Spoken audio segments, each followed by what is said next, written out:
ओम नमः शिवाय।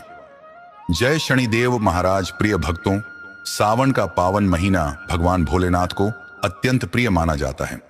विशेष रूप से सावन का शनिवार ऐसा शुभ संयोग होता है जब भगवान शिव की कृपा और न्याय के देवता शनिदेव का आशीर्वाद प्राप्त करने का उत्तम अवसर मिलता है।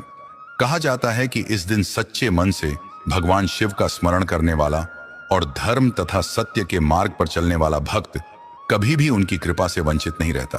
भक्तजनों, हमारे सनातन धर्म में यह स्पष्ट बताया गया है कि भगवान केवल पूजा पाठ से ही प्रसन्न नहीं होते, बल्कि मनुष्य के कर्म, उसका व्यवहार, माता पिता का सम्मान, दूसरों के प्रति दया और सत्य का पालन भी उतना ही महत्वपूर्ण है। जब मनुष्य अच्छे कर्म करता है तब भगवान शिव उसकी रक्षा करते हैं और शनिदेव उसके न्यायपूर्ण कर्मों का शुभ फल अवश्य प्रदान करते हैं। प्रिय भक्तों, आज की इस पावन कथा को पूरे श्रद्धा और विश्वास के साथ अंत तक अवश्य सुनिए। हो सकता है महादेव और शनिदेव की कृपा से आज आपको भी ऐसा संदेश मिले जो आपके जीवन में धर्म, धैर्य और सद्बुद्धि का प्रकाश भर दे। कथा सुनते समय अपने मन को शांत रखें और एक बार सच्चे हृदय से भगवान शिव और शनिदेव का स्मरण अवश्य करें।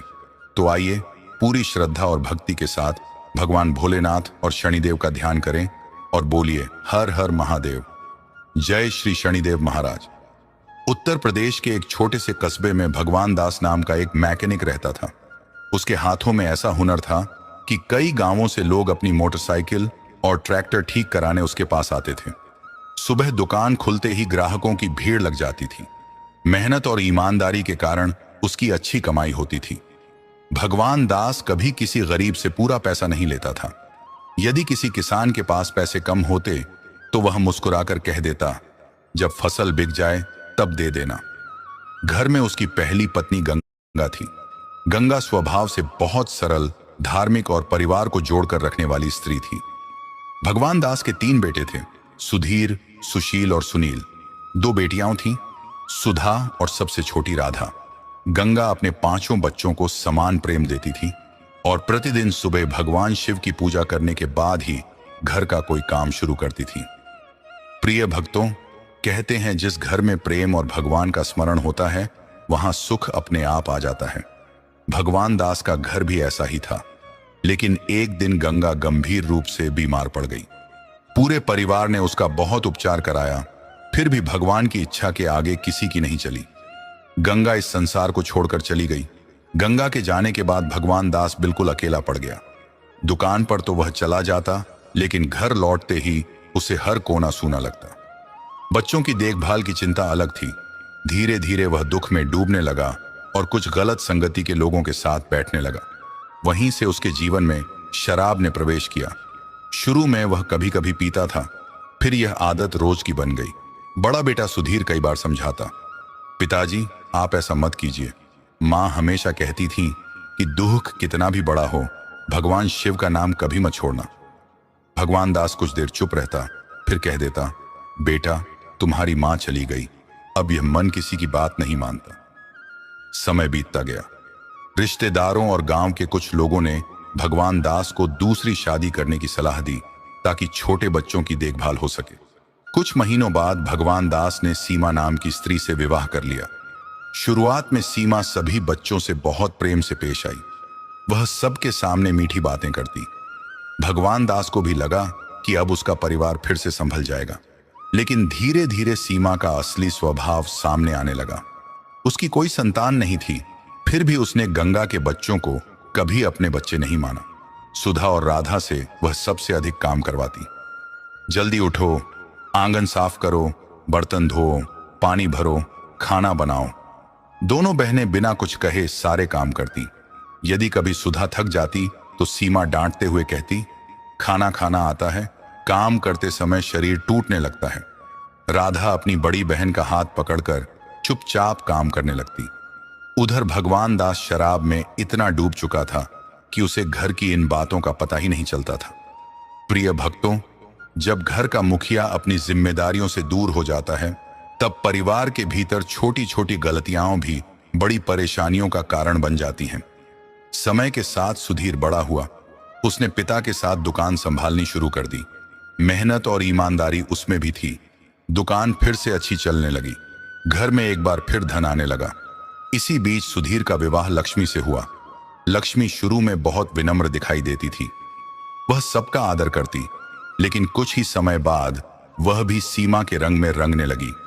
कुछ वर्षों बाद सुशील ने घर वालों की इच्छा के विरुद्ध प्रीति से प्रेम विवाह कर लिया।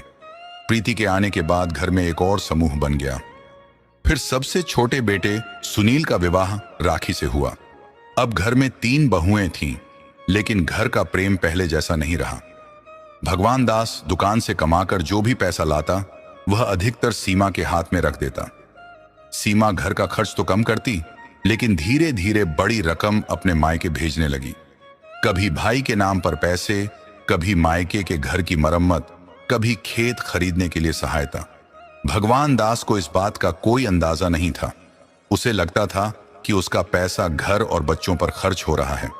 सुधीर कई बार हिसाब देखना चाहता, लेकिन सीमा हर बार कोई ना कोई बहाना बना देती।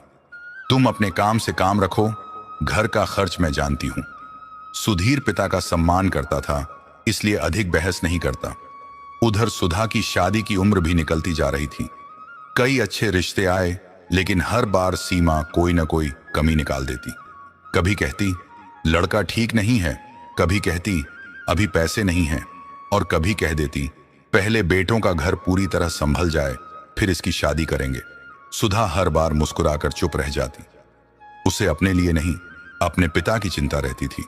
भक्तजनों, समय कभी एक जैसा नहीं रहता। अच्छे कर्म मनुष्य को ऊपर उठाते हैं और गलत निर्णय धीरे धीरे उसके जीवन पर प्रभाव डालने लगते हैं। भगवान दास ये सब देख नहीं पा रहा था।